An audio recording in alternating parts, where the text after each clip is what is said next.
Goeienaand my boete en sissa, wees gegroet in die wonderlike naam van Jesus op hierdie geseënde donderdag aand en baie dankie vir die voorreg wat ek het om saam met julle te kan bid aan die einde van nog 'n dag. Vader, baie dankie. Dankie dat ek vir my boete en sissa kan bid vanaand. Dankie vir u hand oor ons deur hierdie dag. Dankie vir alles wat ons kon doen. Dankie dat u oor ons gewaak het, Here, en ons deurgedraai het.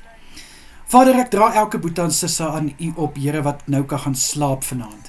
Ek bid, Here, dat hulle goeie rus sal inkry. Vader, mag hulle nagrus soet wees. Mag hulle drome soet wees. Ek bid vir u hand van kalmte om oor hulle te beweeg, Here. Vader, ek bid vir rustigheid in hulle harte en in hulle gedagtes, Here. Vader, my gebed is dat wat daar ook al is wat wil kom stering bring, bid ek nou dat dit stilgemaak sal word in Jesus Christus naam. Vader, ek bid vir elkeen wat werk vanaand. Here, weer eens dankie vir die voorbeeld wat hulle stel om vir hulle families te kan sorg ten spyte van nagskof, ten spyte van tyd, ten spyte van ure. Vader, ek bid vir 'n seën oor hulle werk, vir 'n seën oor hulle hande, 'n seën oor hulle toekoms, Here, 'n seën oor hulle gesondheid en veiligheid hierdie nag in Jesus se kosbare naam. Vader, ek bid vir kerkaktiwiteite wat vanaand plaasvind. Ek bid dat die verrigtinge sal goed afloop. Ek bid dat alles wat moet bespreek sal word. Liewe Here, en dit wat moet gedoen word, mag dit gedoen word in die naam van Jesus Christus. Vader, vir selgroepe wat ook by mekaar kom vanaand, bid ek Jesus, dat elke byeenkoms geseën sal wees. Mag die teenwoordigheid elke vertrek vul.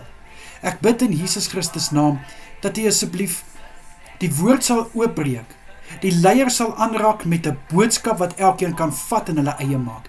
Asseblief, Here.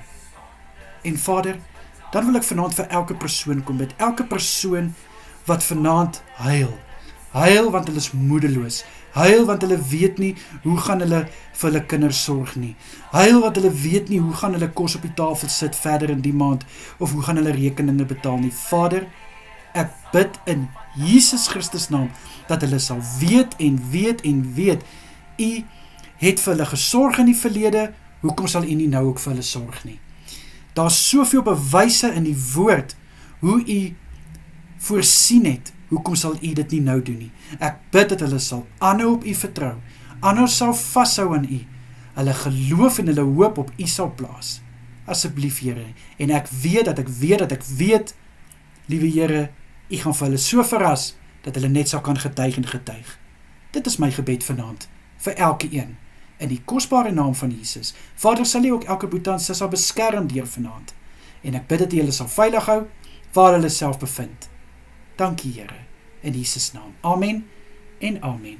My boete en sissa, mag julle 'n wonderlike aand verder hê. Kyk mooi na julle self, en as dit God se wil is, bid ek môreoggend weer saam met julle. Totsiens almal.